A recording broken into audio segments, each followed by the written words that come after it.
record on the computer. I got a little space. So, hi everybody, my name is Nick Ballard. I'm a member of Democratic Socialists of America, Los Angeles, Black Lives Matter, contributor to the Crenshaw Subway Coalition and to the Downtown Crenshaw Initiative, which is going to deny the CIM group the purchase of the Crenshaw Mall. And I want to introduce our two panelists. We have Damien Goodmon. I'll let him describe his CV, and we also have Zerita Jones, excellent organizer, just all-around all-star. And we'll start off with Damien Goodmon, and he has a presentation about what's going on in the Leimert Village, Africatown, and Crenshaw Corridor. Take it away, Damien. All right, am I a host, brother? I believe so. Not yet. You gotta pass it to me. Okay, here we go. Make host. You're the host now. Excellent. Well, you know, thank you, Nick. And I know you've been on this front for a while. I have appreciated, you know, being in allyship and comrades with DSA-LA on so many fronts, especially as it relates to housing issues and addressing the gentrification wave that is undertaking our city and much of America, most urban centers in America that are home to traditionally marginalized Black and brown folk for low income that are being pushed out.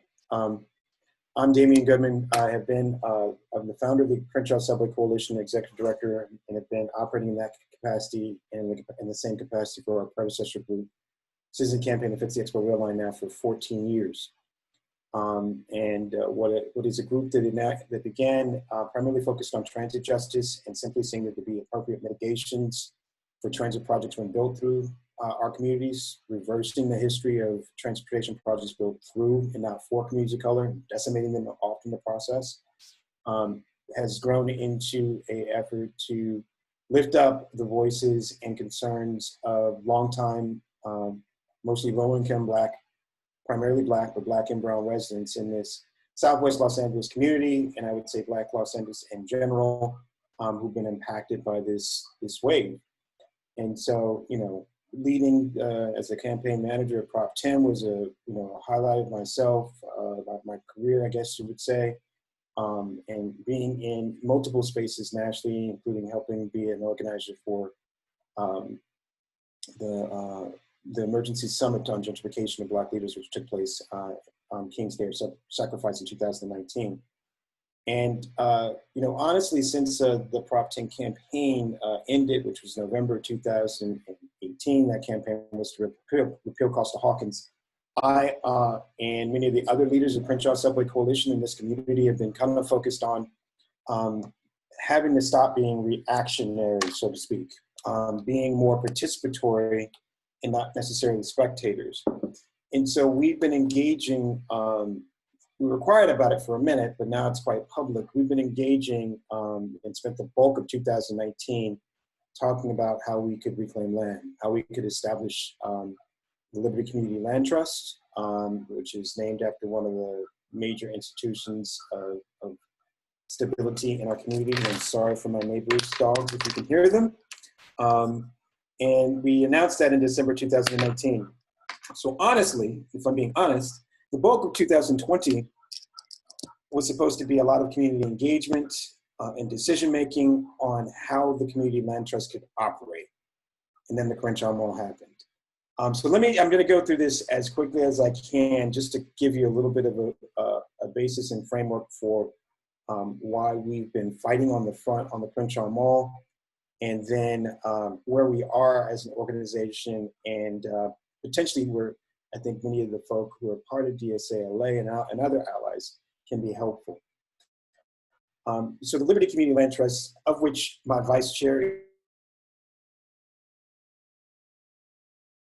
and leader of the Baldwin, Leimert, Crenshaw Tenants Union, or local of the Tenants Union. The Liberty Community Land Trust was primarily created as part of an ecosystem that seeks the liberation and healing the development of the democratic economy. We believe and are inspired greatly by efforts like Cooperation Jackson, the GM Project in Boston, the Dudley Street Neighborhood Initiative in Boston as well, and have believed in and built lots of community understanding, although not anywhere near enough about alternative forms of alternative economic systems, believing that we had to have principles of community wealth building, also known as a solidarity economy, especially for Black people, especially in Black communities. And so the Liberty Community Land Trust is one of them that has been one of those key institutions that we knew we need to lift up. And it's something that goes back literally over 20 years in conversation, going back to the uprising of 92. People have been talking about it, and we finally said in 2019, let's just go ahead and do it. And like I said, Zerita and myself are founding board members. It's housed in the Emoji Center in Leimert Park Village, and the seed organization, if you want to call it that, is the Crenshaw Subway Coalition, so that we can kind of get it off the ground. So that's just in general. Our agenda is right now, how do we not have to be in conversations where we're begging landlords or begging politicians for tenant protections or having to organize, but actually control the land, where we free the land and put it into community-controlled hands. And so that was the focus. But along the way, back in 2019 and 2018, really back in 2017, we began paying attention to the Crenshaw Mall development project. Capri, which is a private equity firm based in Chicago, bought the historic Crenshaw Mall, smack dab in the middle of the community, at the intersection of Crenshaw and King, and put forth a redevelopment plan that included a lot of the things that people want, right? So there's an absence of quality grocery stores, there's an absence of some type of retail that everyone in this community has. And I won't get into that detail because that's a whole other conversation as to why and how the private and public sector have intentionally reduced the level of service in our community and how that leads to certain demands being made, the complexities and having to work with that. We can talk about that in some question. But they had a redevelopment plan, and it's the biggest plan when it was approved by 2018, when it was approved by in 2018 by the City Council, the biggest single development plan approved by the city in quite some time at 2.8 million square feet. And the bulk of it was housing. The bulk of the plan, which involved sit-down restaurants, this is what they showed people, sit-down restaurants and quality grocery stores, which is what people want, right? But the bulk of it was housing. And the vast majority of it was market rate housing.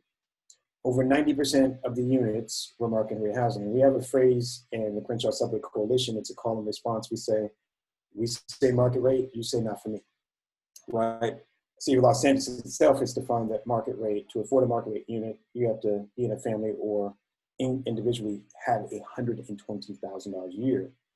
And within this community, 9008, 90016, even 90043, which includes, quote unquote, the richest Black community in the United States, we're not even close to that. One of the points that we like to get people on the Hill to understand is that even within that census tract, which is undoubtedly the richest Black community in the United States, less than 1/3 of the people there can even afford market rate. And at the base of the hill, Baldwin Village, the Jungle, I mean, these numbers are even lower. There's not a single census tract in Baldwin Village where the median household income for a family of 4 is more than $26,000, $28,000. Those numbers will not do it, right? So we did in my capacity then as the director of AfroSocialist Foundation's Housing is a Human Right, where I know Ariel was our comms director, and many other people within DSA, Jacob Butcher, and others, helped put together a health impact assessment that kind of like looked at the conditions within the community, identified what alternatives could be. And one of the key outcomes from that health impact assessment was a displacement risk analysis using methodology that had been proven in other parts of the country. And we saw that if this mall was built, given that it would be unleashing a ridiculous amount of speculation in the community, that nearly 70,000 people would see an increased risk of displacement that we could consider moderate. And that nearly 40,000 of them were highly at risk of displacement. That is to say, these were low-income tenants paying over 50% of their income within half a mile of a transit site. That athletic project come about. And so we filed a lawsuit, the Crenshaw Subway Coalition. We filed a lawsuit on the project using the Fair Housing Act which I remind people was literally written with the blood of Dr. King. It had languished in Congress for years, and then 4 days after Dr. King was assassinated, after the rebellions had taken place nationally. Last time we saw national rebellions, probably at times like this, was when they killed our king. Then they passed the Fair Housing Act, which basically says there can be no discrimination on housing. And our argument is real simple. One, by having 90% market rate housing in a community that can't afford it, you are pricing Black and brown people out. And two, by having a project that will unleash a gentrification wave around it that will jeopardize at minimum 40,000 highly at risk and at moderate risk 70,000, you're pushing Black and brown people out. And so that's the basis of our lawsuit. And then we began, and that's one tactic, right? Challenging projects legally. That's what we do as the Crenshaw Subway Coalition. But then there's this other element that I think really kind of gets at the core of it. And I want to race through this because I'm looking forward to the conversation here. It's like the first time we've really been able to be in a space of people that kind of understand the role of extractive and harmful capital and systems, and also come from an activist mindset. We began looking at who actually owns the mall. For lack of a better term, the investors in the Crenshaw Mall is not the figurehead, who's a Black guy, by the way. I always remind people that you can't replace white capitalism with Black capitalism. So we think it's going to make everything great and wonderful. He wants to gentrify the community just like CIM Group wants to gentrify the community. And so we took a look at the investment fund that Capri established to buy the mall, and it's the public pension funds. Like, this is the big source of access to equity and cash for these private equity enterprises that seek to buy land, redevelop them, and price it out and push people out in the process, low-income people out in the process. And it's sort of kind of mind-boggling that more people haven't focused on this. These are $1 trillion collectively, funds that are invested in this mall, right? La Serra, which is local, and its county employees is like 56 billion itself. And then CalPERS is not involved here, but they often use the group from CIM Group money. And, they often use that money. That's the biggest public pension fund in the country at nearly $400 billion, right? And so how are those pension funds, where do they get that money from? They get it from us. They get it from the workers who have their contributions, and then they get it from the governments who appropriate money to match those workers. So really, we were literally seeing public pension fund dollars go to harm the public and worsen gentrification, right? And the pension funds have fallen out of favor with Capri because he wasn't delivering the type of returns they were expecting. And so news reports back in early part of 2019 said that they were divesting from him. They weren't going to invest in him anymore. And that he had significantly underperformed his role, that it was highly variable, right? Their private equity firm manager, Capri out of Chicago, they basically have lost favor with them. And so now, and the way these funds work is there's usually like a 10-year time frame. So say I invest in it today. So I invest, let's say $100 in 2020. It'll be a 10-year time frame until 2030 because they want to see that mature. They want to see that value go up. And usually when that 2030 would come here, then those same investors will reinvest. Well, they didn't do that here. They don't want to reinvest in the project because it's been losing them so much money they have no confidence in their manager. And so they decided that it would be sold to outside parties. Sold to another party. So they could recoup their losses in so many respects. And it was initially the winning bidder was DJM and Hackman Capital Partners. They build studios. They own CBS Studios, so they recently acquired them there in Culver City. But then they backed out of the deal. And they backed out of the deal because they knew that the community was not going to approve their redevelopment plan, which was going to change. None of the things that were approved by the City Council in 2018 and is the basis of the Crenshaw Subway Coalition lawsuit right now was actually intended to be built. And so in terms of the development world of private equity firms and mega developers, everybody's been reimagining how to use a little over 40 acres in the middle of the Black community. And all of them want to look at different ways to gentrify us. And so after it happened back out of the deal, they did a rapid rebidding, and then CIM Group won it. And they announced their plan through press release, quite uncharacteristically, that they had an intent to purchase, which is different than an actual close of escrow. So they have exclusive negotiating rights right now. They're doing their due diligence, but they haven't actually purchased them all yet. And so we get into who is CIM Group.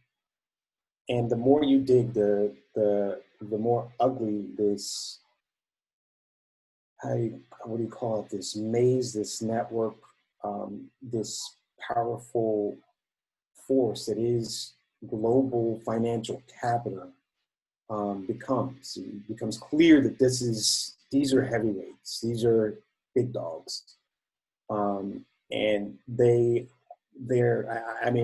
will probably end up getting a page that just shows the many connections and how connected they are and how people they have run the SEC, like literally are the head of the SEC and the connections and what organizations they're part of. If you believe in the Illuminati, these folk are definitely part of it. Hold on.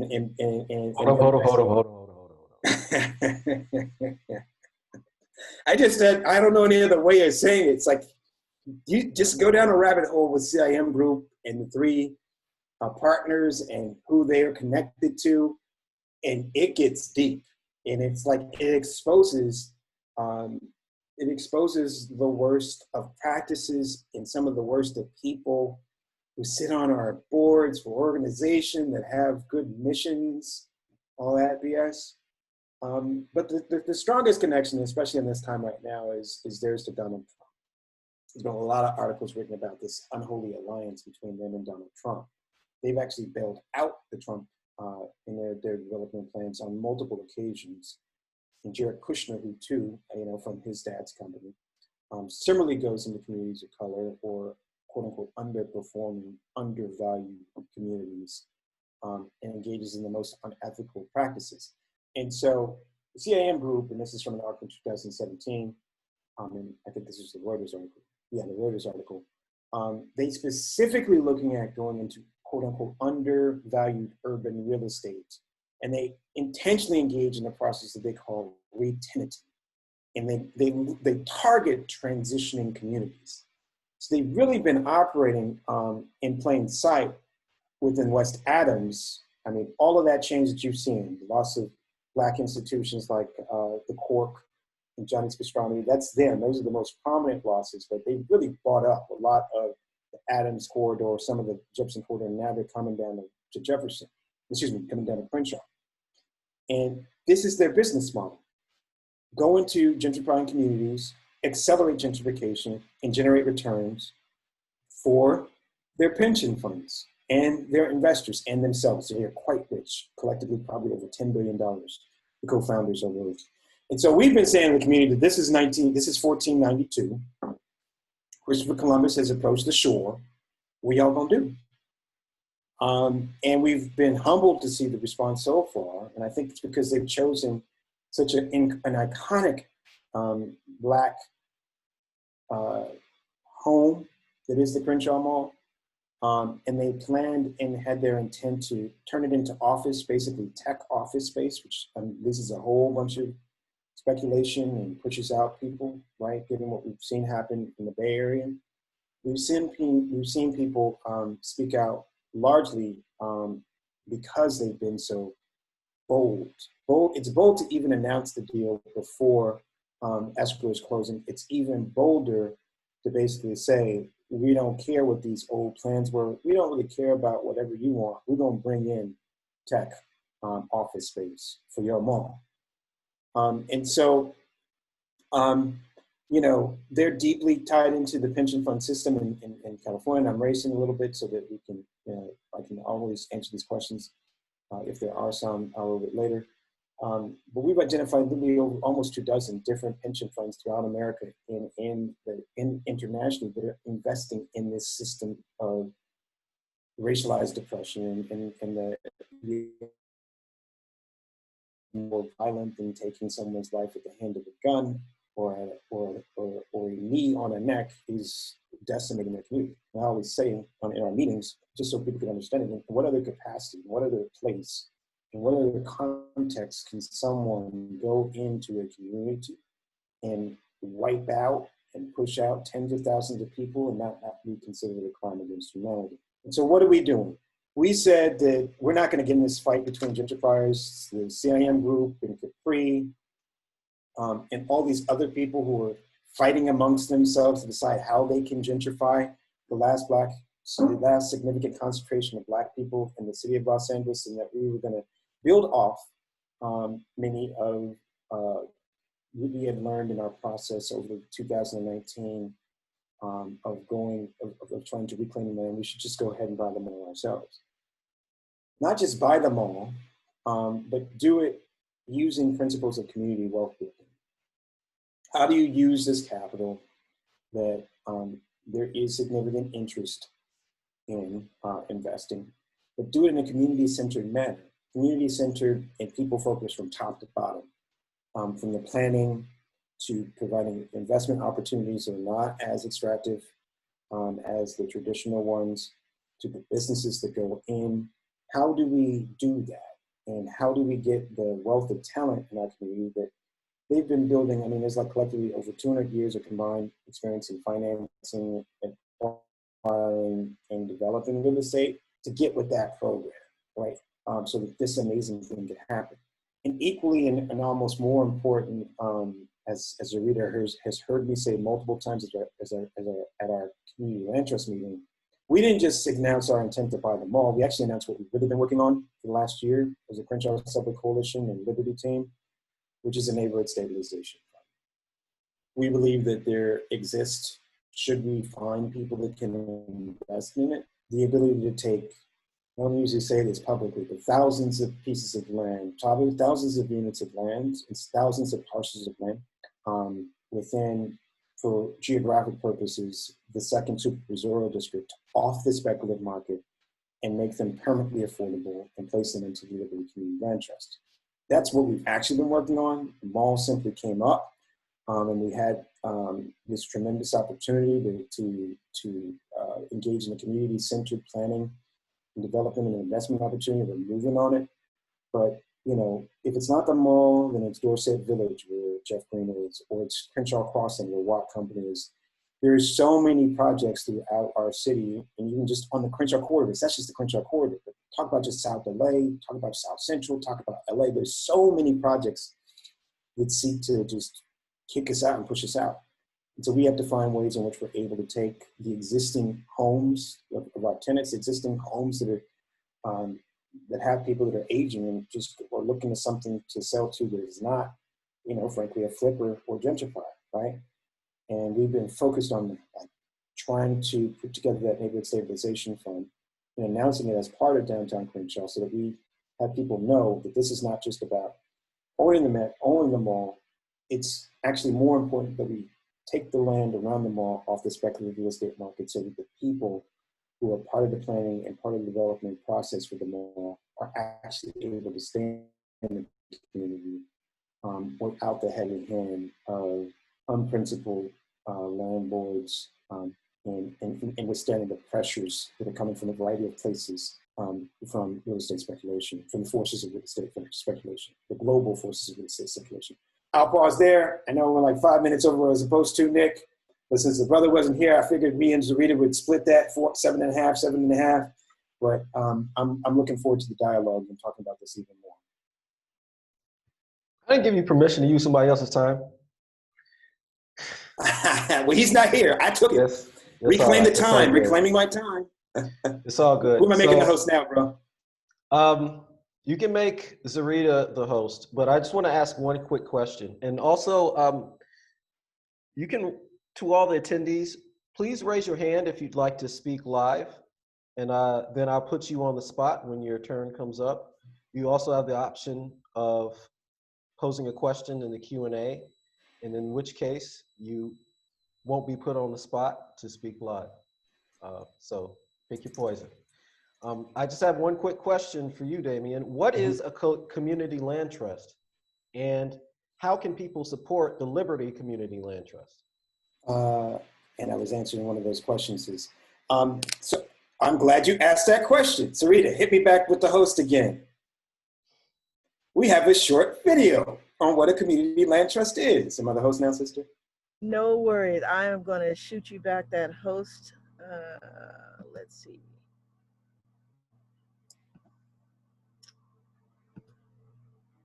You While she's doing that, are now the host. Awesomeness.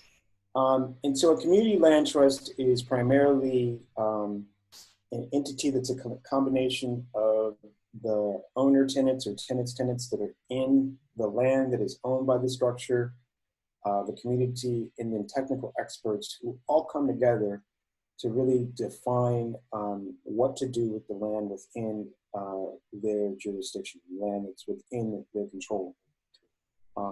And so it's known primarily as a means to maintain affordability permanently, because with that community land trust comes a covenant that the land must be made affordable for at least 99 years, which is renewable. That's about the limits that you legally can get involved in. But here's a video that shows it just a little bit better, and it's how you're able to maintain permanently affordable land into perpetuity. So tell me if you can hear this, or if you can't. Community land trusts, or CLT, are nonprofit organizations that acquire, own, and steward land permanently for the common good. The most common CLT land use is housing, but retail, office, and a variety of other uses are possible. CLTs give formal decision-making voice and power to local community residents in determining land uses. Here's how CLTs make home buying affordable for families in their communities. First, the CLT builds or buys homes using one-time public or private investment. Next, the CLT sells just the home to a low-income buyer who qualifies for a mortgage, and the CLT keeps the land, holding it in trust for future generations of home buyers. In return for being able to buy a home at a discounted price, the family agrees to pay it forward and sell to another low-income family at a price they can afford. The CLT manages the sales process, ensuring that each home buying family builds some wealth from a predetermined, limited amount of the sales proceeds. In this way, the one-time public or private investment in CLT homes makes lasting affordability a reality and stabilizes communities. And CLTs benefit the larger community too, as they preserve and protect housing for long-term residents, helping to build stronger, safer, and higher quality diverse neighborhoods, contributing to greater educational attainment, employment opportunities, and health outcomes. And so in short, it is a means of utilizing limited resources, however they are, to create and maintain permanently affordable land that's not on the speculative market. It's the closest thing to social housing that we have, although I don't like using that so much because social housing, as I understand it in Europe, also includes what we would consider market rate along with affordable, whereas community land trusts are really focused on, at worst, moderate income housing and low income.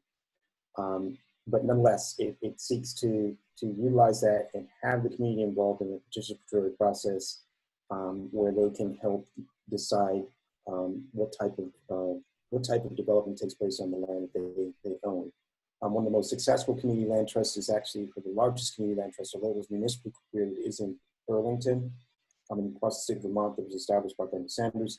The most successful community established community land trust is in in Roxbury community of Boston, the Dudley Street Dudley Street Neighborhood Initiative and the Dudley Neighbors Incorporated, of which the founding executive director there now lives in Leimert Park and is a chief advisor for the Liberty Community Land Trust.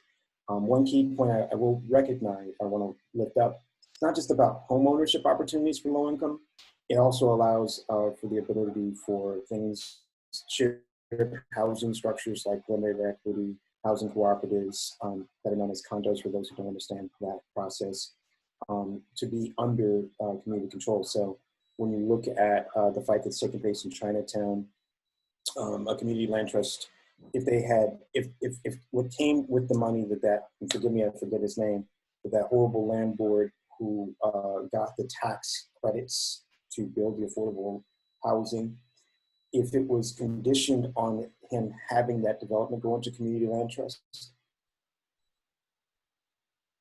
the ability to convert the units into market rate and thereby evict the hundreds, I think it's over 100 families that are, maybe 100 families that are in that Chinatown facility, Chinatown apartment building.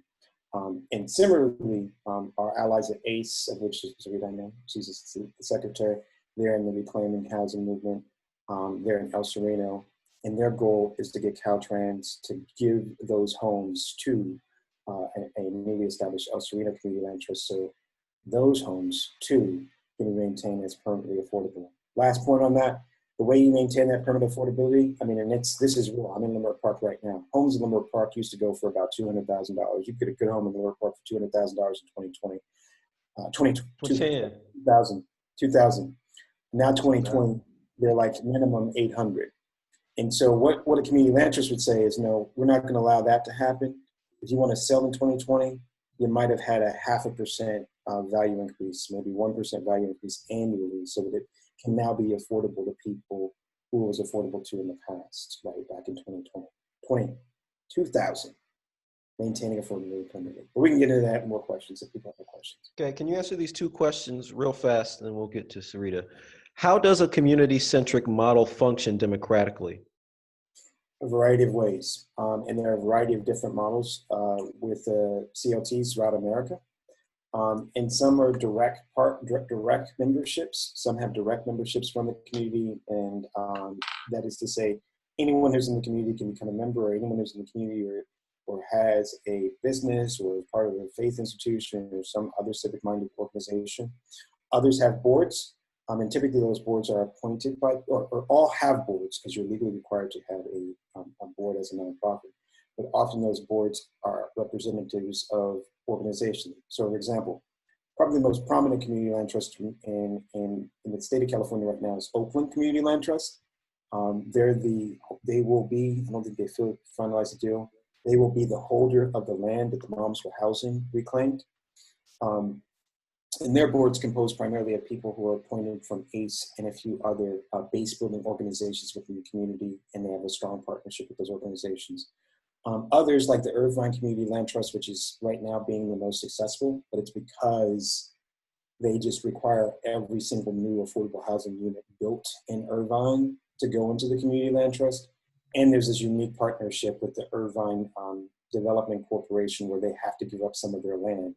And so they're moving it into the Irvine Community Land Trust. So there are a variety of different models, from the highly democratic, everybody comes in, to the base building organizations appoint the board members, to just the government, along with partners are running it, which is, in working out that model, was the process we were primarily working through this year, and we continue to work through to decide what can be most effective and what can be most democratic. I'm not sure if you're aware of this data, but what percent of people in, they say the neighborhood, but well, I guess I'll assume that's Leimert, are state of California employees.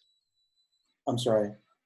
What percent of people in our neighborhood are state of California employees? Are you aware of this at all? No, I don't know those numbers, but I will say this. Just let's go back to history, right? A large part of the reason that Black people have greater representation within the public sector versus the private sector is because of fights from the action, right?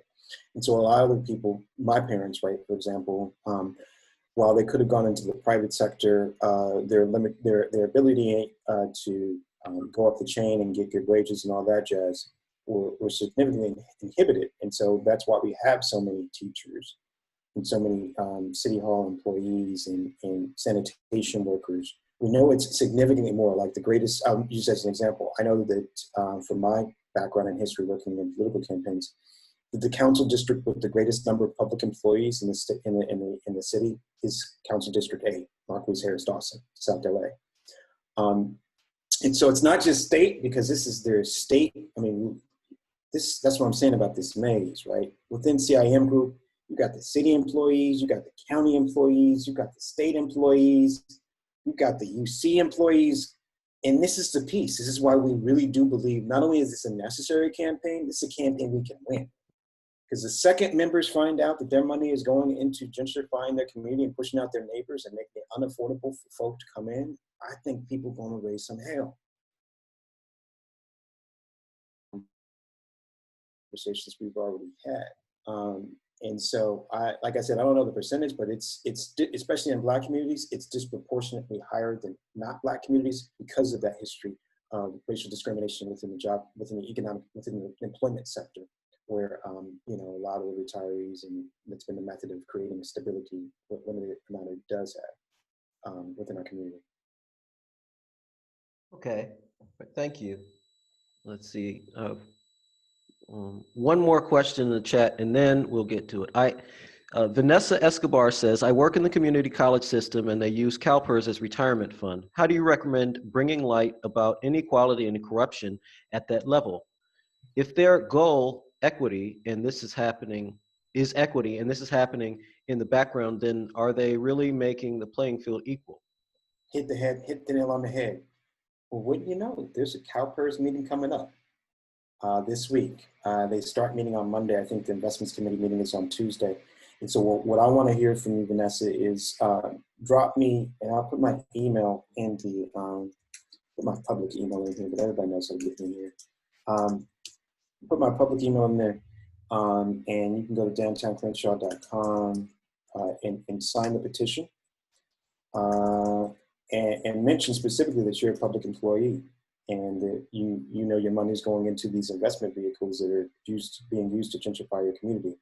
Because what we are going to do, and this is escalation, we're going to make sure that every public employee that we're in any way connected to is going to know how their investment dollars are going to harm the very community they're in. We're certain, almost all of them. I'm a CalPERS. I used to work for the school district.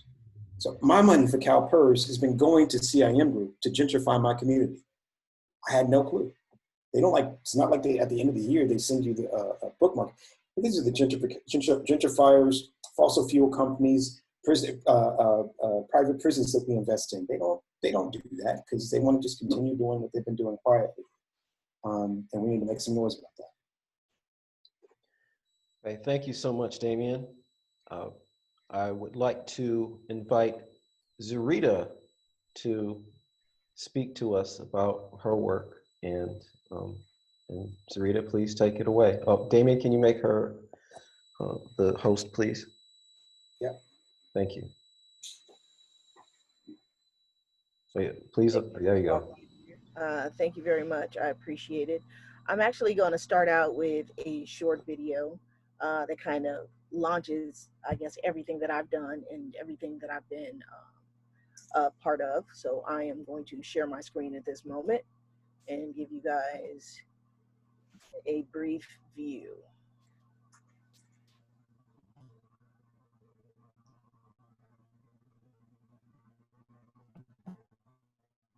Right.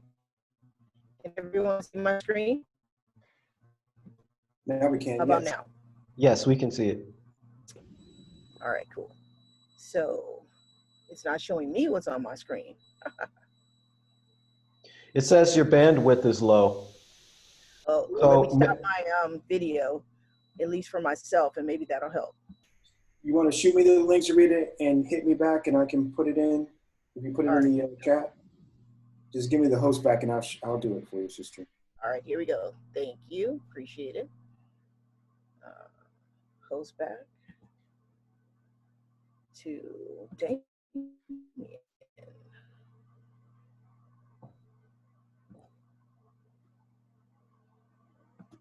You're the host. Okay, and shoot me the link. All right, and I'm going to send you the link in the chat.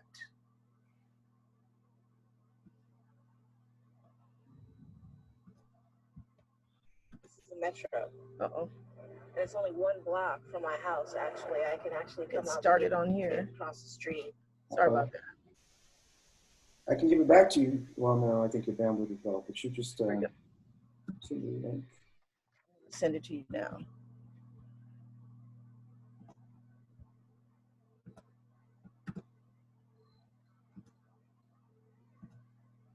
Here we go. Bam. Got it? Got it.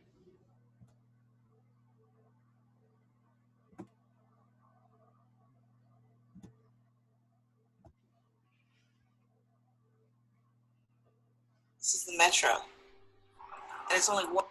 All right. Bring it now.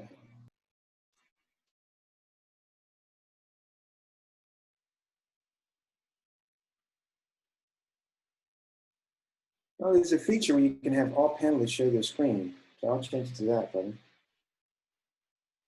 So here we go. Let me know if you can hear it. This is the Metro. And it's only one block from my house, actually. I can actually come out the gate, cross the street, and come here. It's pretty awesome.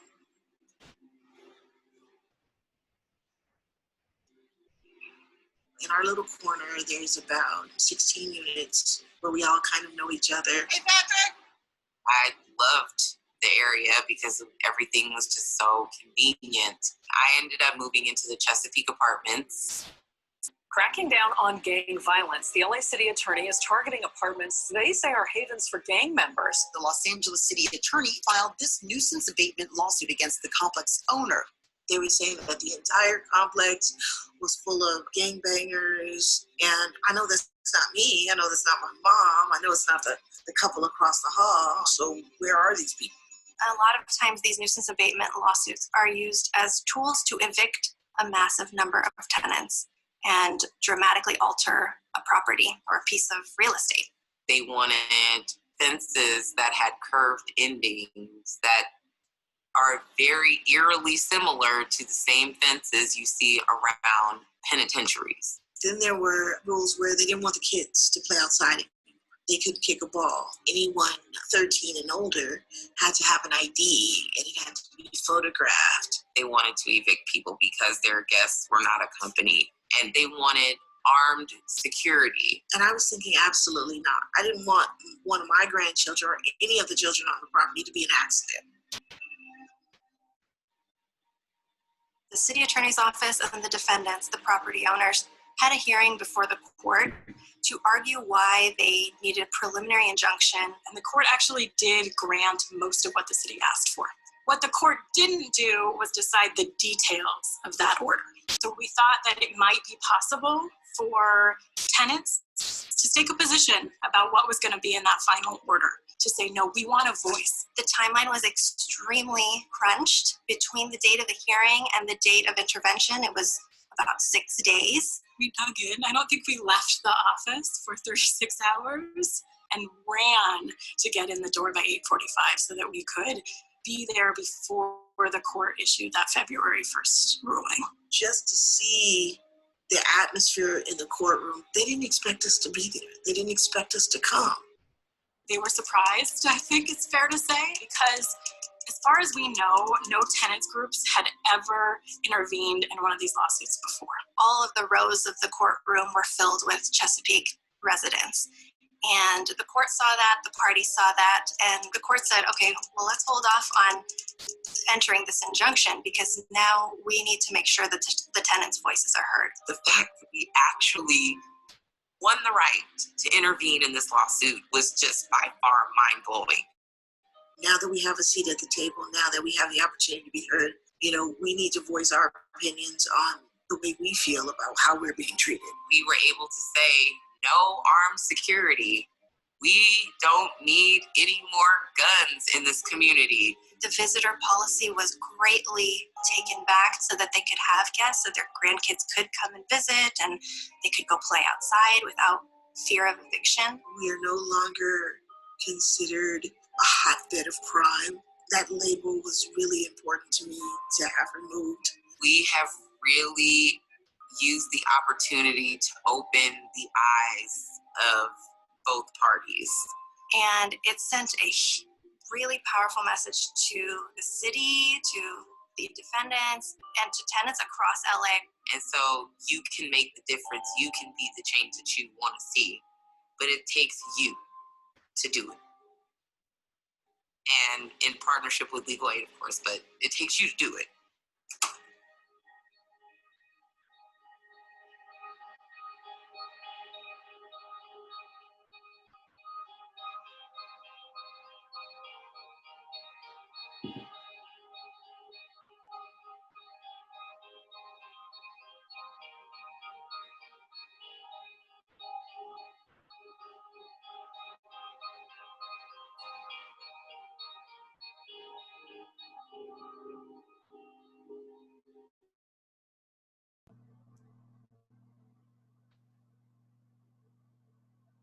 Thank you, Damien. I appreciate that. Well, one of the statistics that I'd like to just enlighten everybody about is that when they filed that nuisance abatement lawsuit on our property, they had already been successful like 96 times. You know, we were like the 97th property of choice for not only for them to, I guess, utilize this law or this abatement lawsuit to attack not only the owners, but also to get rid of the tenants. And within the 10 months of our, I guess you could say, lawsuit and us intervening and coming to an agreement, at the end of that, there were 109. So out of the 109, we intervened and they were unsuccessful once. And up until now, which is 2020, I know they continue to do this, and they continue to help owners gentrify buildings, and we're talking about entire buildings at a time. My complex is sitting on 17 acres and it's 425 units. So we're not talking about 425 people, we're talking about 425 families. And we're talking about men, women, and children. So that kind of launched me into what I do now. So from the concerned community members of Chesapeake Apartment, which we formed a tenant association, 4 months later, I became the co-founder of the Baldwin Leimert Crenshaw Local of the Los Angeles Tenants Union. We're actually housed at the Emoji Center, which is the home of the Crenshaw Subway Coalition and the Liberty Community Land Trust. And we fight for tenants' rights, you know, just to inform them on how to advocate for themselves with the rights that are and the legislation that are on the books right now. And of course, we've had 5 very successful turnovers of law in 2019, and there's quite a few that we're aiming for and we're lobbying for and voting for 2020, and we want that continued to you know, be a method in order to protect tenants. With that being said, I know Brother Damien has mentioned ACE, which the Moms for Housing. So I happen to be a member of ACE Action Los Angeles, which stands for the Alliance of Californians in Community Empowerment. Also, I am the vice chair of Liberty Community Land Trust, which you just received an overview. So the whole goal is I participate in anything regarding housing legislation, anything that will keep current renters housed and in their apartments. Not to say we don't support landlords, we support mom and pop landlords, the small ones that also get swept up into, I guess you can say, the corporate vacuum. You know, because it is a vacuum. Once they start sucking up property and sucking up homes and sucking up buildings, it just leaves a lot of people and a lot of communities just displaced in its wake. But I'd like to take and focus on one thing in particular. When people are evicted, there's a lot of trauma that's associated with that eviction. You know, it's emotional, it's stressful, not to mention the loss.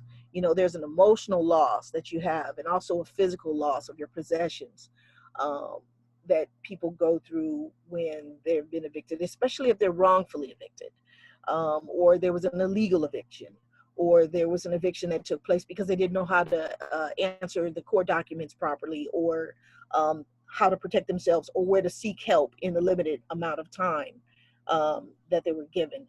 But there's also children that are swept up into this eviction process. That is like one of the number one, you know, reasons that a parent can actually lose the custody of their child is if they don't have a place to stay. And not only do you make these devastating traumatic experiences on these children that are actually long lasting, and they're ripped from communities, they're ripped from their friends, you know, sometimes family. If they don't have a very strong supportive system, they're ripped from their schools. you know, it's really heart-wrenching every time I pass on the street and see a collection of furniture at the side of the curve. You know, that's just one more person that has been evicted. Um, with this being said, there's a lot of protections that happened during 2019, and we got a few things passed which were very instrumental for protecting the rights of tenants, and that was the AB 1482, the anti-rent gouging laws. You know, just in short, you know, you're not allowed to do what they were doing to the tenants of Inglewood, since there was no rent control, and they hadn't had any rent control, and they were fighting very hard to get things passed. And they were only given 6 months windows at a time, but at least they have something now. There's no rent gouging.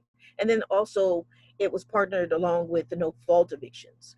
And with this also came a rollback, which was very, very, very helpful for anyone that was still in their unit, that their rent would be rolled back to whatever it was March 15th of 2019.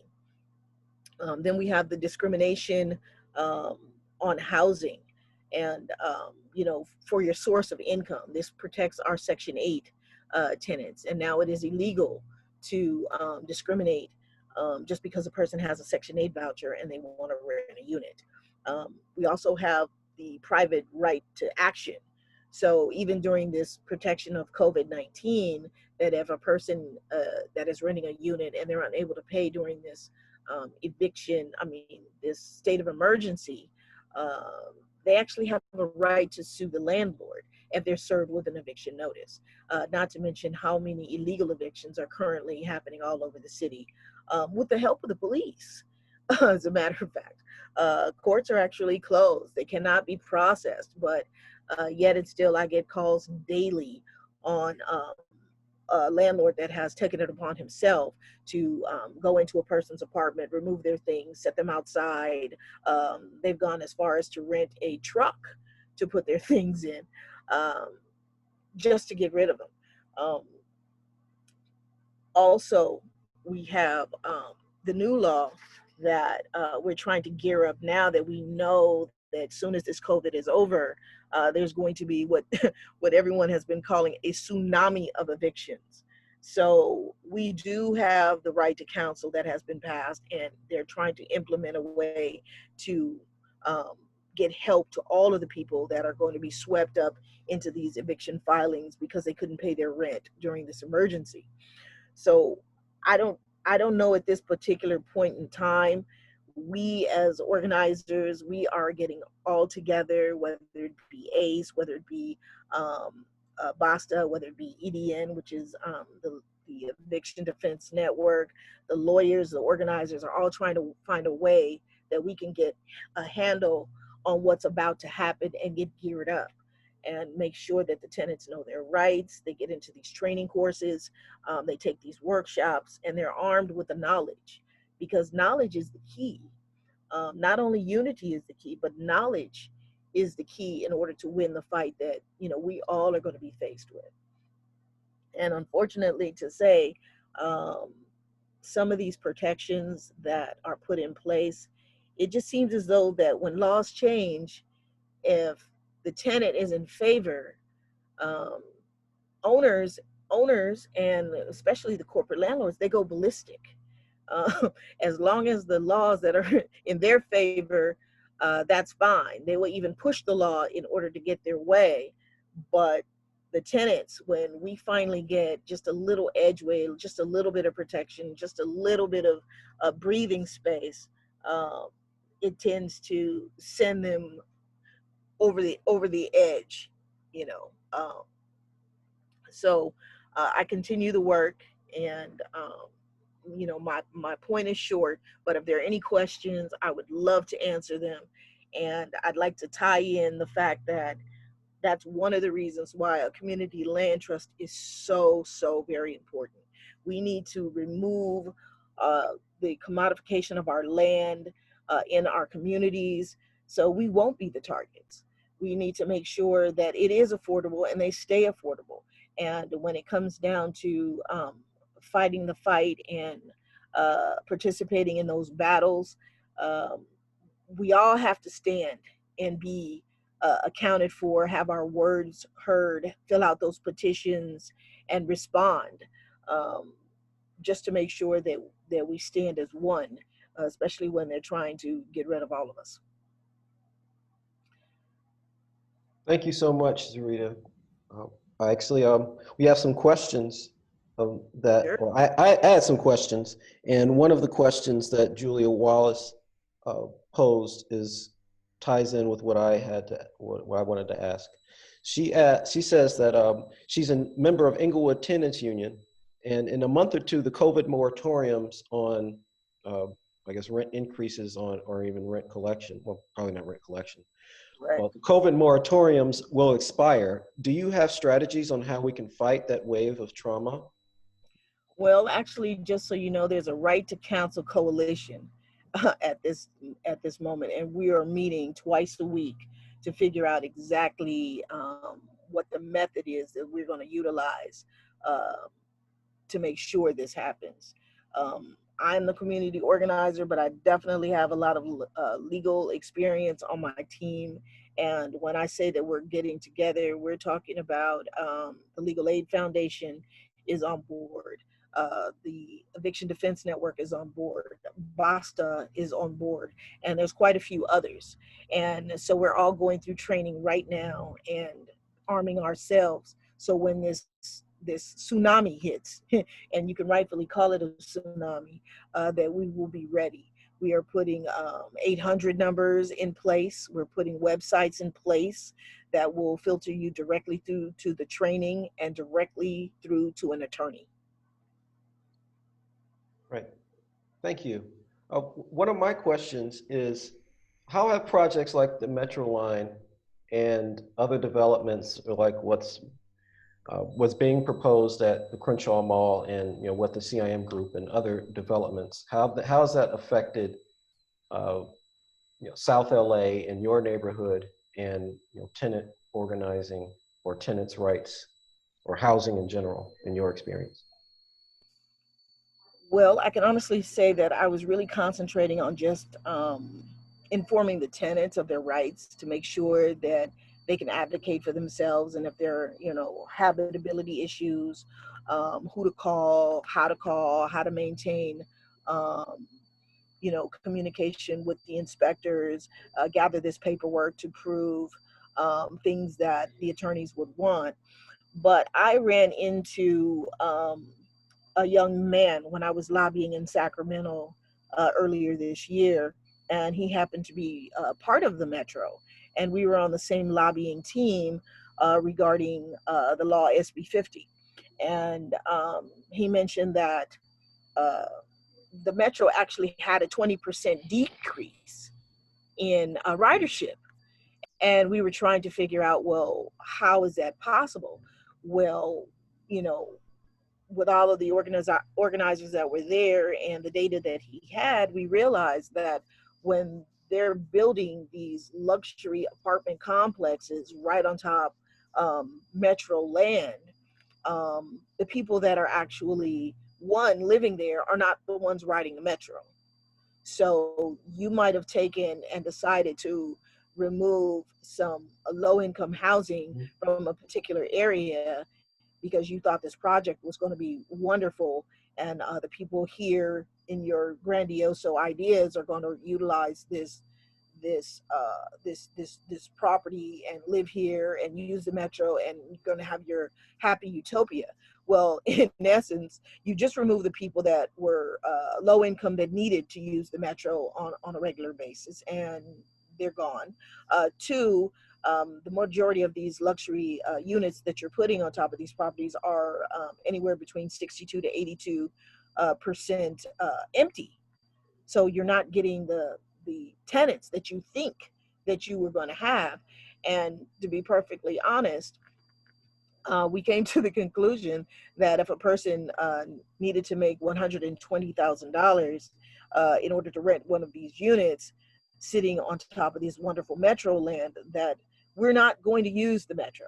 You know, you would get in your car and you would, you know, drive your Tesla or your Mercedes or whatever that you have. And if you decided to go out and not utilize your car, you're going to grab an Uber home. So it backfired. So the best idea is to try very hard to put people in units near the metro that are actually going to use the metro. I hope that answered the question. Yes, definitely. I actually want to start posing questions to both of our panelists. And also a reminder to all the attendees, if you'd like to ask a question live or make a comment, I know there's a lot of organizers on the call. We'd love to hear about what you're doing and how you're feeling about what's being said here. Please raise your hand and I'll give you the space to make your comments or ask your questions. So we have a question that was sent via email. How do we share Black space without a care to who owns Black space? Because we know Black space is being cared for, and we're empowered, inspired, and in purpose as one of its caretakers.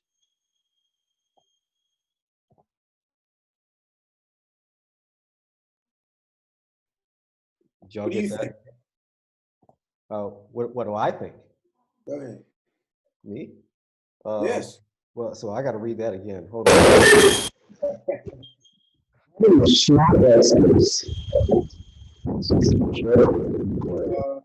Am I hearing it weird? Is it just me?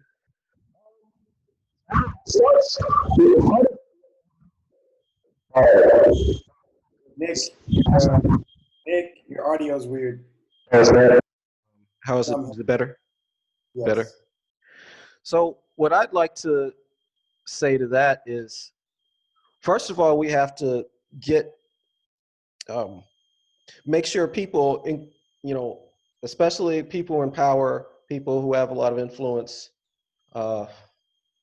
dare I say voters, and even ourselves, we need to understand the importance of Black neighborhoods, especially in places where we were traditionally redlined into being, and now are trying, people are attempting to push us out of. So, we were forced into these neighborhoods, which were at a particular time unsavory or unwanted. Now we want to keep them, and because we've built our lives there, we've had generations in certain areas. So as far as sharing that space, we've definitely shared it just because of the private market, and as Damien alluded to, these prices have gone up and have priced out poor people, Black people, brown people, and we've seen a lot of paler faces in our neighborhoods. So we're sharing them. It's already happening, but what's really important is that people understand and respect that history, and that's part of our work. And a lot of you on this call, the panelists, are doing that and doing a great job of that. And there's obviously a lot more for us to do and a lot more for us to accomplish. So that's my answer. Can I tackle that a little bit? It's regarding sharing space. I think sharing space is a wonderful idea. It's the displacement that I guess that eludes me. We need to make more affordable places so everyone can afford them. The people that live here, and if there are people that would like to come and share the space. But the displacement is where I have the issue. And I've been in the same community for more than 40 years. I graduated from the neighborhood high school. I've managed the Albertsons for 24 years out of my life, and also the Boys Market. So my pension is located at UFCW Local 770. But it's sharing is great. Displacement is not so great. I want to kind of understand a little bit more about the root of the question. And so I think that, you know, we all, especially on this call, Zoom, recognize the sanctity and importance of, especially in a region that one of our most significant attributes is the diversity, right? Not the diversity from the melting pot. I never liked that analogy. Because if, you know, 50% of one color goes into the melting pot, that just makes the other closer to that color. Versus recognizing what I call a salad bowl, right? Where you get to enjoy the olive, enjoy the tomato and the blue cheese and all that other jazz, right? And so if we recognize that diversity of that reason, we have to recognize, especially in the context of, you know, white supremacist American history, that among the more sacred spaces, and I think about the only more sacred space than Black space has to be those of the indigenous people. And so how do we get to an environment, and I want to go off on another conversation I've been having a lot internally. We have a lot of white allies within our organization. It's not even close to the majority, but there's, say, about 10% of the people that regularly show up to our meetings are white allies, and some of them are newcomers. And there are kind of two approaches you can take just to the inclusion and the addition of specifically white folk into historically marginalized, low-income Black and brown communities. One of which is get out, right?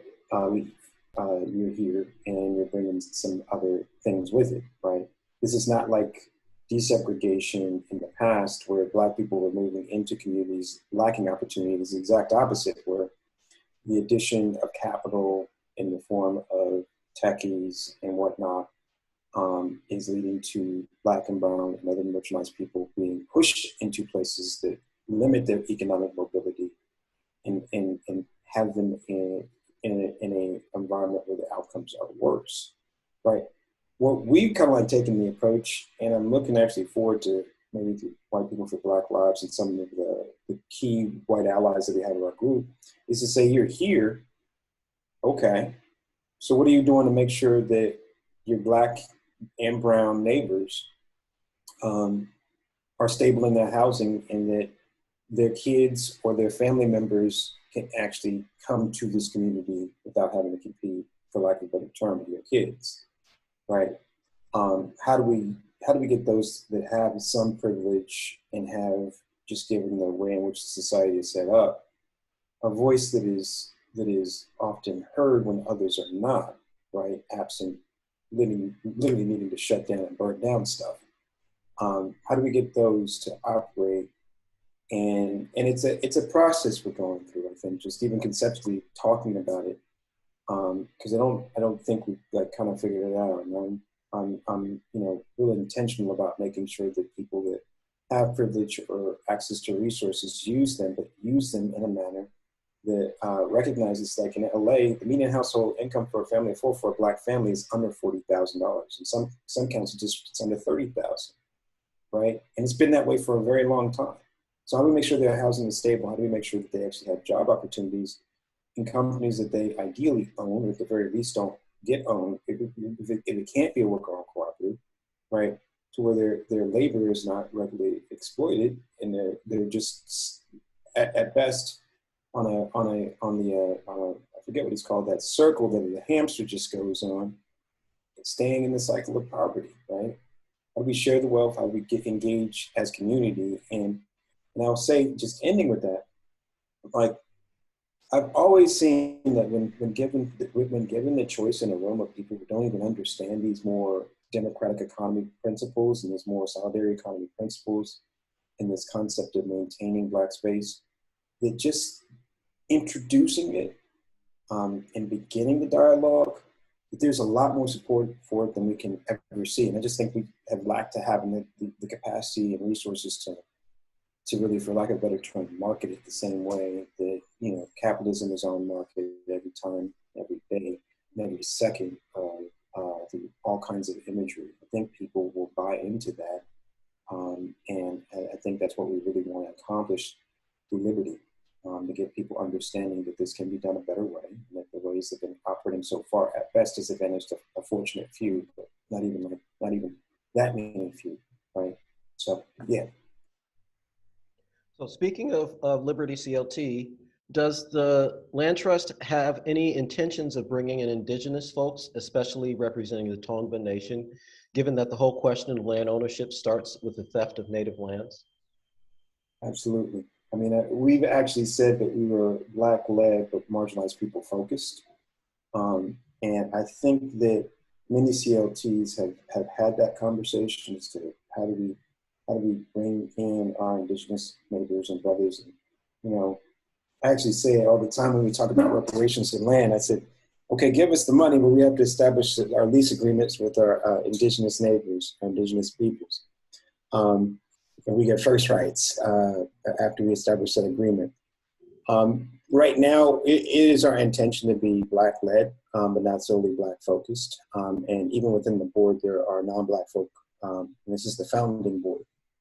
There are non-Black folk who are in the conversation, but making sure that we get people to understand both the roots of you know, in our meetings, we say Christopher Columbus is the true OG, the original gentrifier, getting people to understand and ground in that, and recognize our responsibility for that, while at the same time saying that among ethnicities and races, Black is the only one in the state, in the county of Los Angeles, that is anticipated to see a numerical decline every decade into the future.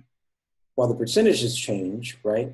But there is supposed to be fewer Black people in LA County 10 years from now than there are now. And we are the only race that has that. And you can see that in our Skid Row where we're drastically overrepresented. And so there needs to be an intentional Black-led effort to prevent that from happening. And we're glad to be part of that. I'm about to push back. I can't let Mr. Columbus take on the OG moniker. He's the OC with too many good thoughts with OG. All right, so he's the original colonizer. Original colonizer. OG. Original colonizer. You take off that little G part. Got you. Too many good OGs to call Christopher Columbus an OG. But another question, Zerita, if you'd like to answer, just want to plug you in. Are there any groups that are fighting gentrification in West Adams? We have an attendee who lives in that area and would like to get plugged in and find out more about what's going on over there. There's actually a branch of the Los Angeles Tenants Union called Mid-City, and they're located right there in West Adams. And then also we have Solidarity Hall that's on Jefferson, which is leading the End Homelessness Now campaign, which is right there. And then also on Jefferson and Normandy, I believe is the location of my Black and Asian Coalition. And we have those hard conversations. And we're focusing on gentrification in the area. So, yes. Damien, can you talk about what the CIM group is doing on West Adams, by the way? You have any insights into that? Yeah, I mean, they were brought on our radar maybe about a couple years ago, only because we've been focused on those that are doing big property acquisitions, and they've kind of been doing small property acquisitions along West Adams, and we hadn't really, it's hard, I mean, right, to just track this. And there's, even when we talk about just laws, disclosure laws, and giving people the opportunity to do things, I mean, it's one of the reasons why Liberty, Baldwin, Leimert, Crenshaw, Local, and so many other organizations are at a table talking about, when it comes to residential land, establishing a Tenants Opportunity to Purchase Act, where if land is being sold and the tenants who are first in the building have a right to purchase it, and or a nonprofit housing provider would have a right to purchase it, which would include community land trust. So it can't be sold to the speculators, and often it's very frustrating. I mean, I look at it often. There are properties that are on the market right now at just $200,000 per door. And if the financing were available, you could take it off the speculative market, secure the tenants in their homes, but often the financing is not being made available. I mean, so this is, again, just to tie it to this broader dialogue about how investment is going right now in communities, and how it could be going to stabilize community. I'm just extremely excited about. The CIM group in West Adams, they've been specific to that question. They've been acquiring many of the smaller parcels, the business parcels. We also think, although I haven't yet completely confirmed, but read it somewhere and I can't find it the second time. I get worried. They bought the old West Angeles church site, the northern campus. It's got all that where the old sanctuary is. They've been buying property, sometimes using shell companies, and then kicking out the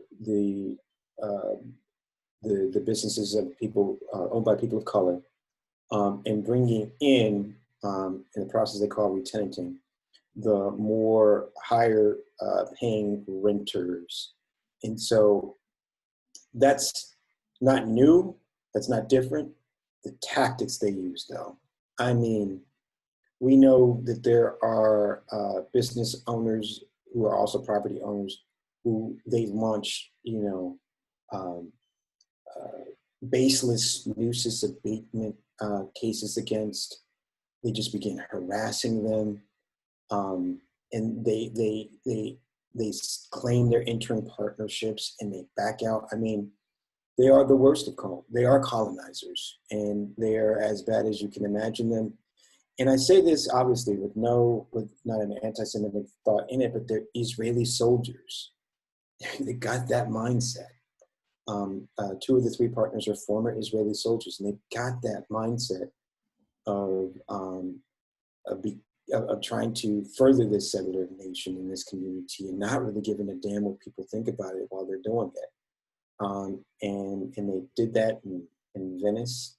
They did it in Oakland, and now they're on Front Street because they just picked up a property that is so big, so huge, so iconic that when their intention to sell was announced in the LA Times, Crenshaw Mall was trending on Twitter.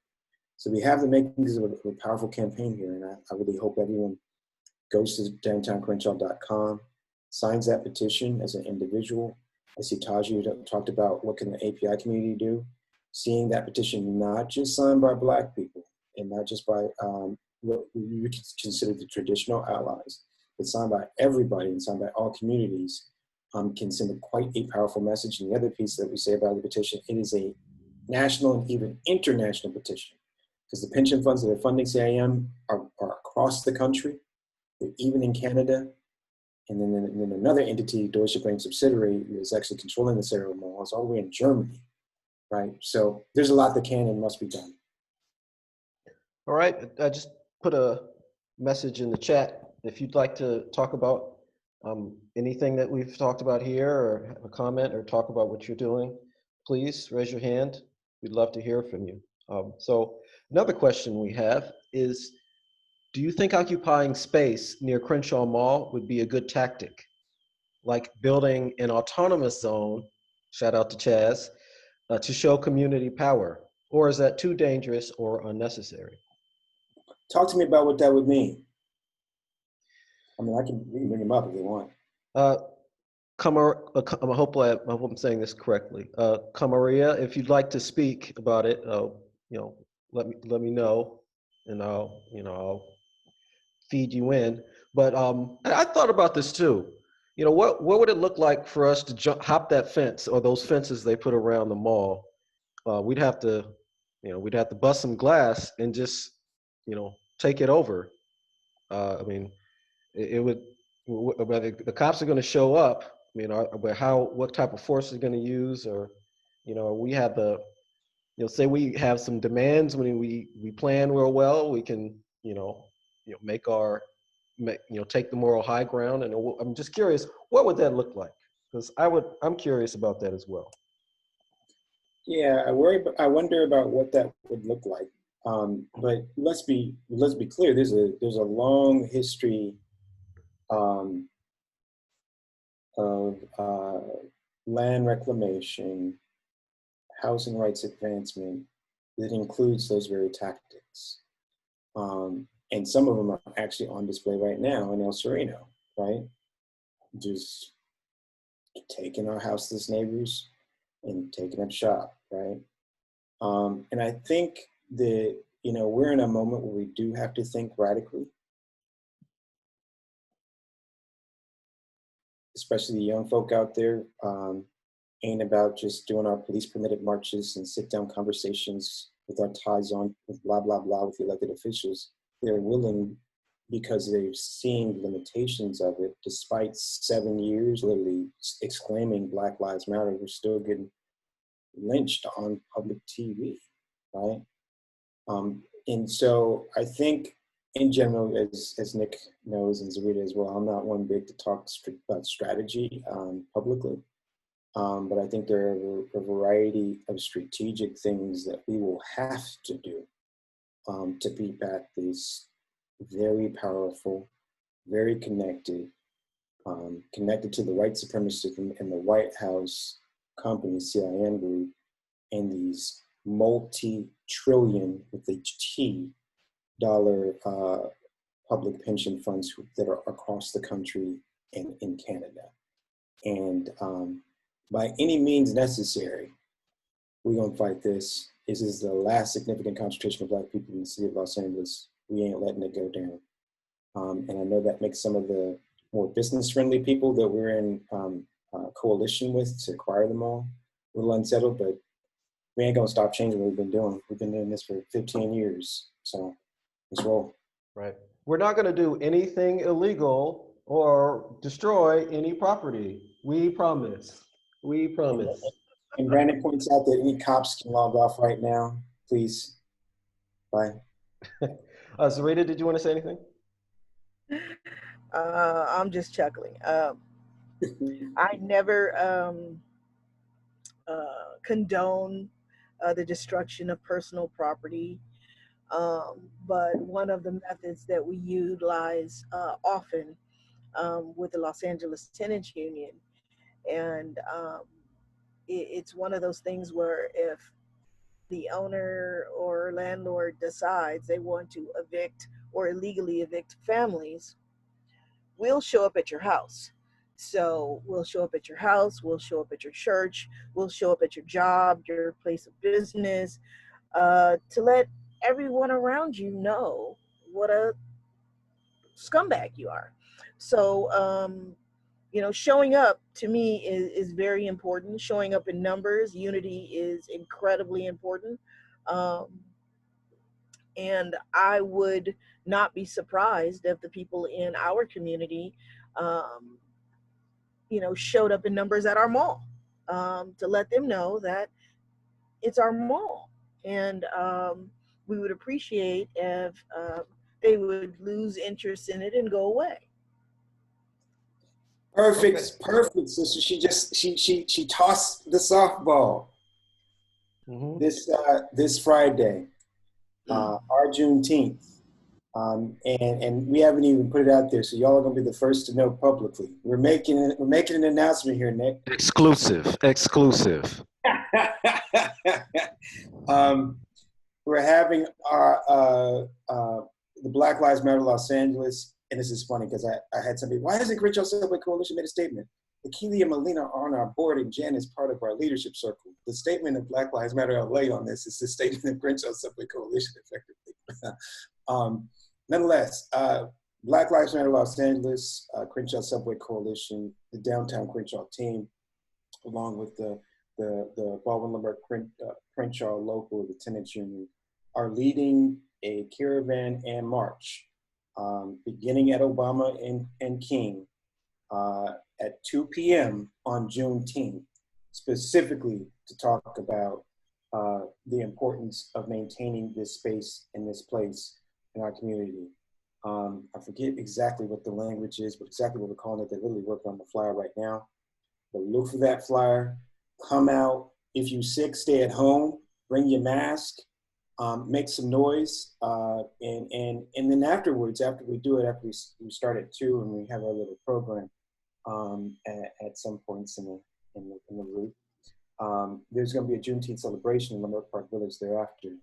It actually starts at noon, goes until 6, but we're asking people to come through. And so this is an amazing opportunity to, we talk about, I think this is going on the flyer, making hashtag Build Black real. We're about to buy our mall. And we're going to call in the spirit of Grishario Mack, experiencing a mental health episode and was killed in a very vicious way by the LAPD in the Crenshaw Mall. They really opened up fire in the middle of the mall and shot up TJ Maxx. And we're going to lift up that struggle because we have our own George Floyd's here. That Jackie Lacey has refused to, or killed by cops that Jackie Lacey has refused to prosecute. And so it's a great opportunity for us to talk about true liberation of our community, buying our mall and buying the land around our mall so we can stay, and doing it in a manner so that we don't got to worry about, you know, killer cops coming in and killing us on land that we control. So again, Juneteenth, March and Caravan starts at the intersection of Obama and King, 2 p.m. Okay, thank you. So I guess you sort of answered this question, what the timeline is for opposing the CIM purchase of the mall. We have an action on Juneteenth, as Damien described. Are there any other details you'd like to share about that, Damien? Yeah, so Nancy, I saw that. I was just typing the answer, actually. So 2 pieces. The first is no one really knows. They literally could close tomorrow. It's kind of hard to do it. I mean, it's just like saying, if I buy a house, how quickly can you close? You can't close in a day. And this is far more complicated. With the public reports that have come out, they intend to close some part of the second half of the year, but that second half of the year begins July 1. So that's why we say we're turning up the heat in June. We're asking people, you know, our petition's at about 5,000 right now. We want to get it to 50,000, definitely by the end of June, maybe even by Juneteenth. And, you know, people say, what's your plan B? Well, the plan B is even if the sale goes through, we're going to wear their asses out. You're not going to get anything approved there. We will shut it down. Oh, you think you're going to bring in some corporations that we don't like into that mall that you're going to start taking rent from? No. We've done this before. Building things that don't complement the community? Yeah, I mean, exactly. And here's the piece. This has happened before with CIM Group. They need to know who they're messing with. They tore down the old spaghetti factory illegally, right? And then rebuilt that tower at Sunset Gordon, or is it Sunset Gower? I can't always mess up Gordon Gower. And they actually moved people in, and the court said, no, you got to move those people out because you violated the law all kinds of ways. By any means necessary, all tools in the toolkit, variety of people were playing it. And I do believe we can change their decision where they just go ahead and walk away. We got some things we're planning on pulling out.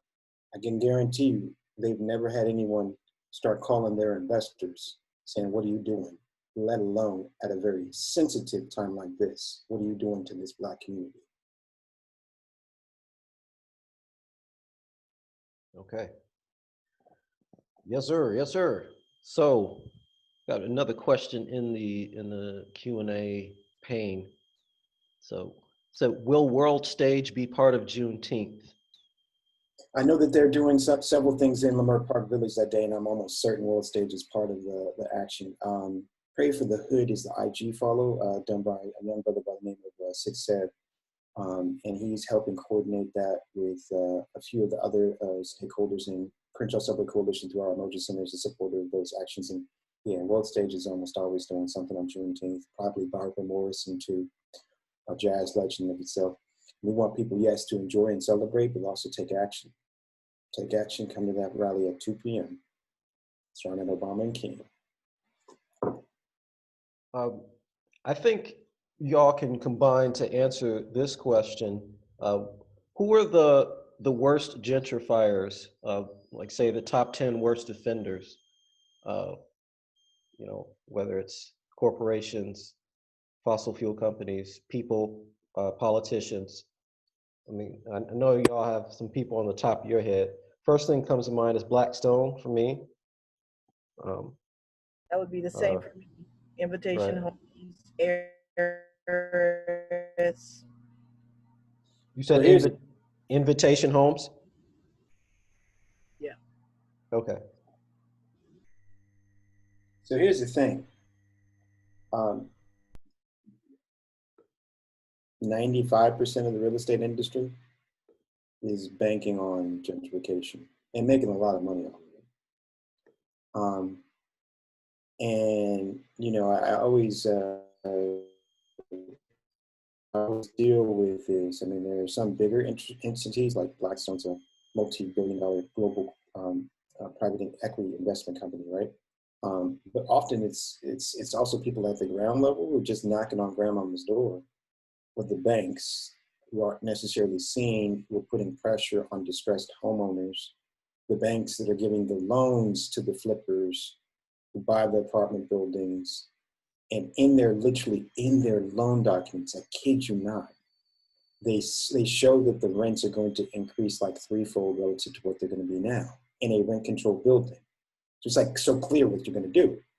If you're paying, if your tenants are paying $800 a month, and then your loan document says you expect that same unit to generate $2,400 a month, then you intend on pushing the tenant out and bringing in a more affluent tenant. And banks are financing that. I mean, so, you know, you talk about who are the biggest gentrifiers, the top 10 gentrifiers. This entire system is built on this, on the exploitation and removal of marginalized and low-income people. The entire system.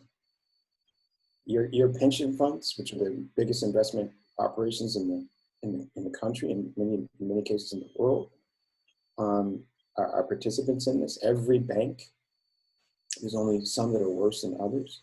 So, I mean, you know, there's no shortcut to revolution. I don't know any other way of saying it, because that's the reason why I think at least I myself personally, and I think the rest of the folk, like I stopped a whole lot in the beginning of 2019. I said, we got to stop and figure this out. We don't take land off the speculative market, they're going to get us some kind of way. We are not going to be here. This has to become the mission of this organization as we build new organizations and bring up partnerships, because it can come so many different places.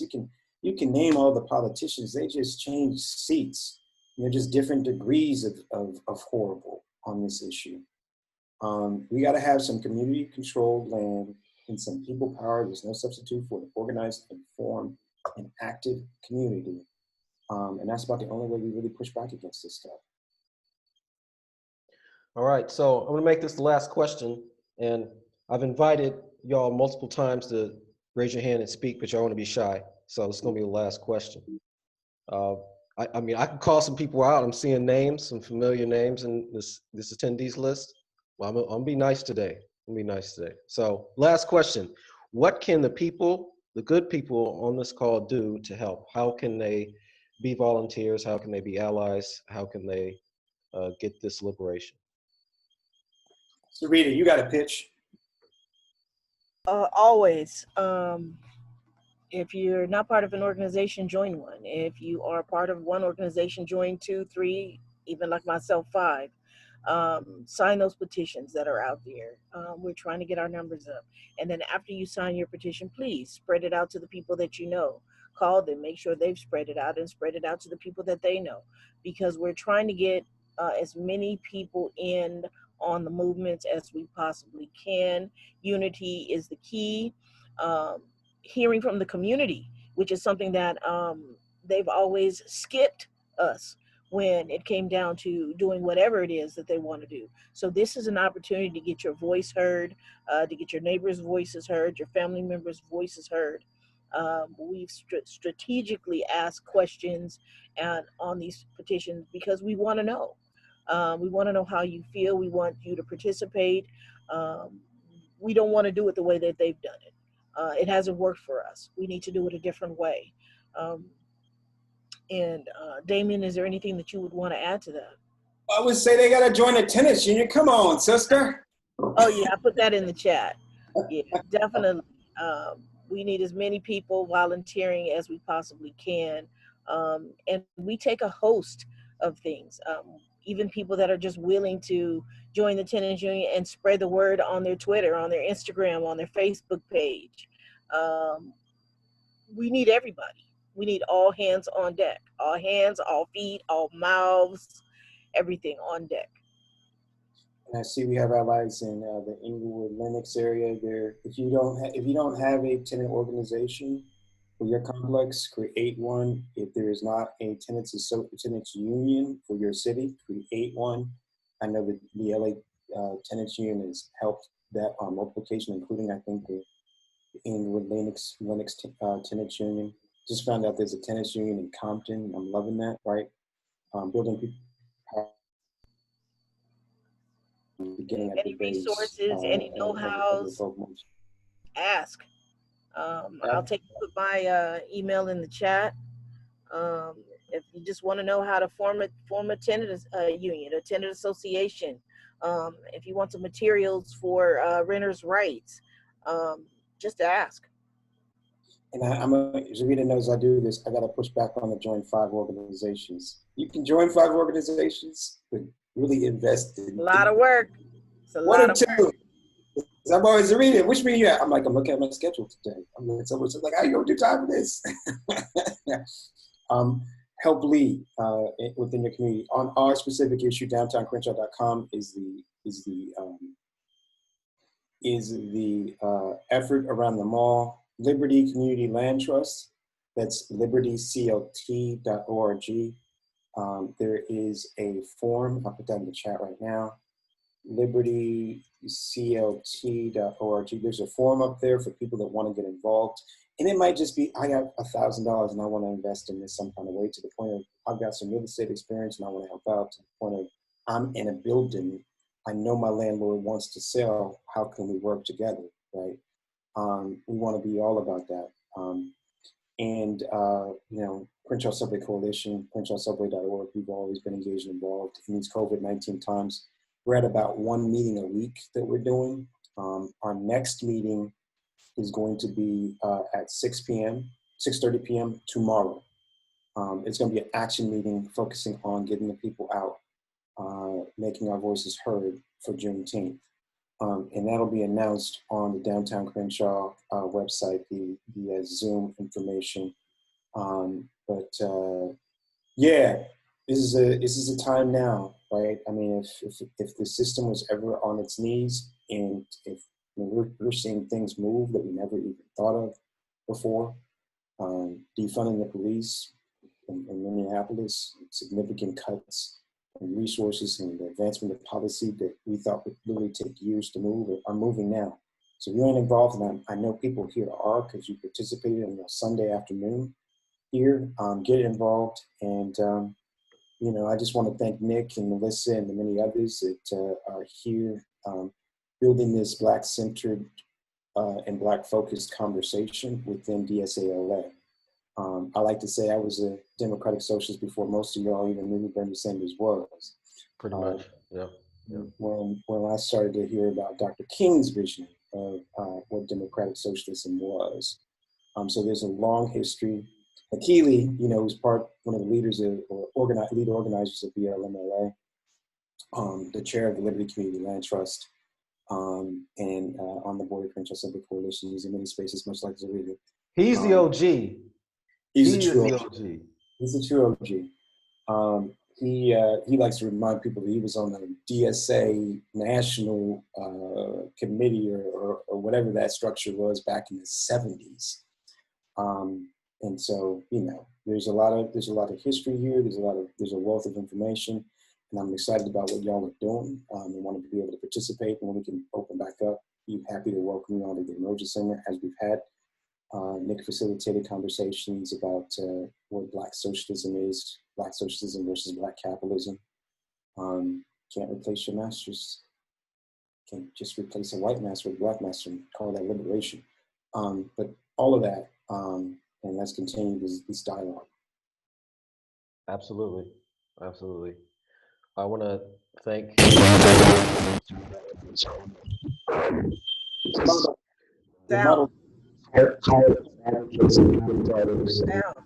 Nick, you got to bring it close to you again.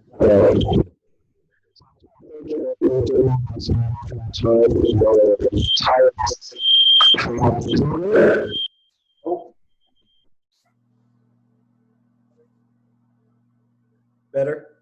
Much better. Yes.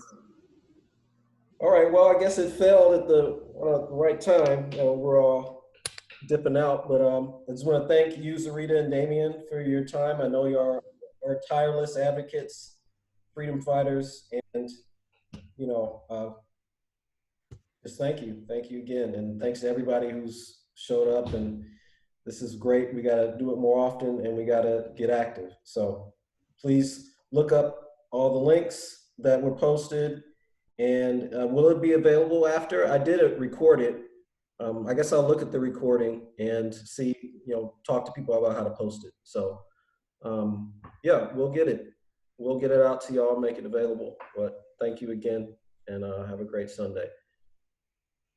The BLM meeting is at 7 at McCarty Memorial Church. FYI. So peace out, y'all. Much love. What did Don Cornelius say? Why am I blanking? Peace, love, and so. All right. Have a good day, y'all.